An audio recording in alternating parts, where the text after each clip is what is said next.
Welcome back माय channel. त्या सर्वांचं स्वागत आहे. सर्वांना नमस्कार. श्री स्वामी समर्थ. तर आज सकाळी लवकर उठून आवरायला लागले होते. तर हे थोडंसं आयुर्वेदिक औषध आहे माझं. म्हणजे महिलांना खूप सारे प्रॉब्लेम्स असतात, तर थोडं आहे. तर ते मी खूप साऱ्या मेडिसिन खाल्ल्या पण मला काही फरक पडला नाही, म्हणून मी हे आयुर्वेदिक औषध घेतलं. आता हे 4थी किंवा 5वी बॉटल आहे. तर ते औषध काय नाही, फक्त गरम पाण्यामध्ये घ्यायचं आहे सकाळ संध्याकाळ.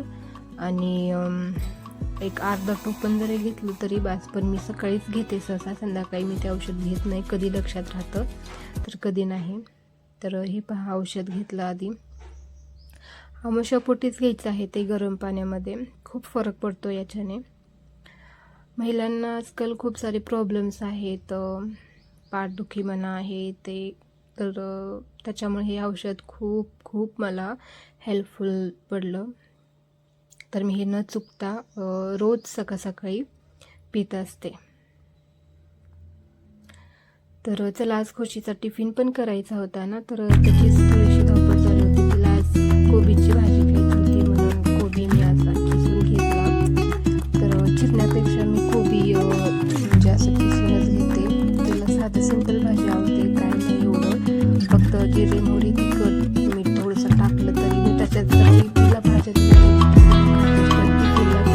घरातलंच नसते. तिथं भात तिला भेटतो, पण ती पोट दुखते म्हणून असं तसं काहीतरी म्हणते. मग परत ते भूक लागण्यापेक्षा दिलं तरी काय हरकत आहे म्हणून. तर अशी कामाची थोडी धावपळ चालू होती सकाळी. पीठ मळणं वगैरे, तिच्यासाठी भाजी करणं. त्यातच थोडासा चहा पण करून ठेवला होता मी. चहा खायची होती.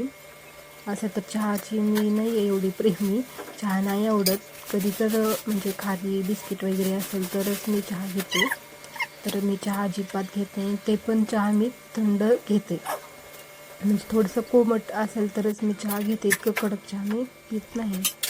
तर त्याच्या कोबीला पण मी खुशीच्या म्हणजे तिच्या टिफिन पुरतीच केली होती. तर लगेच तिला फोडणी पण टाकलं. तिला मी काम करतच आवाज देत होते. उठ बाळा, उठवणं चालू होतं. तर तीही उठत होती सकाळी. थोडंसं उठू वाटत नाही लेकरांना थंडीचं वगैरे.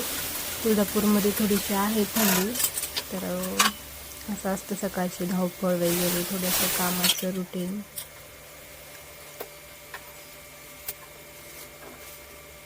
तिच्यापुरती एकच पोळी बनवायची असती, पण मी सगळंच पीठ मळून घेते. तर बघा, आली लगेच. तिनं पण आवाज दिला उठून. तर खूप हुशार आहे बरं का माझी मुलगी, खूप म्हणजे खूप हुशार आहे.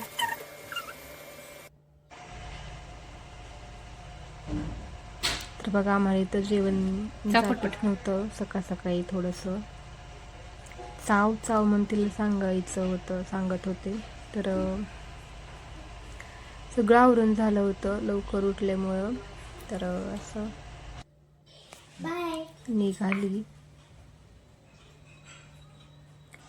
तर तिनं गेल्यानंतर माझं काम चालू झालं हे झाडांना खत आणि पाणी टाकायचं. तर असे काहीसे आहेत छोटे पॉट्स खिडकीमध्येच लावलं. ते सर्वांना खत पण टाकलं आणि पाणी पण टाकलं. तर असं काही दिसत होतं.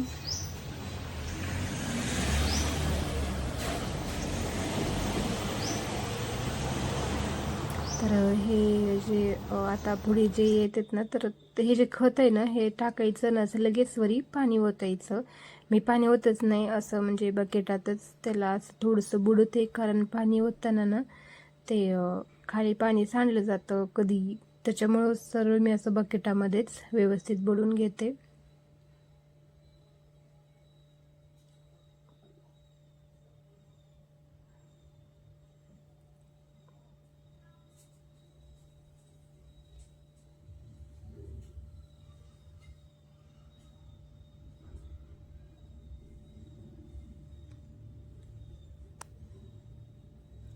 ते खाली वेज नाही येत ह्या ग्लासाला पाडलं, त्याच्यामुळं मी असं पाण्यातच बुडवते.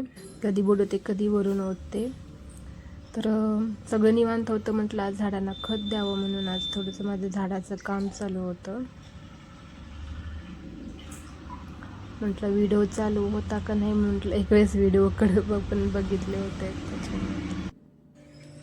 तर हे जे मी खूप दिवसा अगोदर ना एक गुलाबाची छोटीशी पातळ काडी होती त्यात बुडवले होते, पण ते येईल का नाही माहीत नव्हतं. असं पाण्यामध्ये बुडवलं तर ते नक्कीच त्याला कोंब फुटतं. तर नेहमी कधी पण ना 2 त्याचे फाटे करायचे आणि एक पाण्यात आणि एक मातीत पुरायचं, म्हणजे मातीत आलं ठीक, नाहीतर मग पाण्यातलं तर येतच येतं. तर हे बघा गुलाबाला छोटेसे असं हे कोंब फुटलं होतं. तर आता चला त्याला मातीत लावून देते. तुम्हाला माझी व्हिडिओ कशी वाटले सांगा.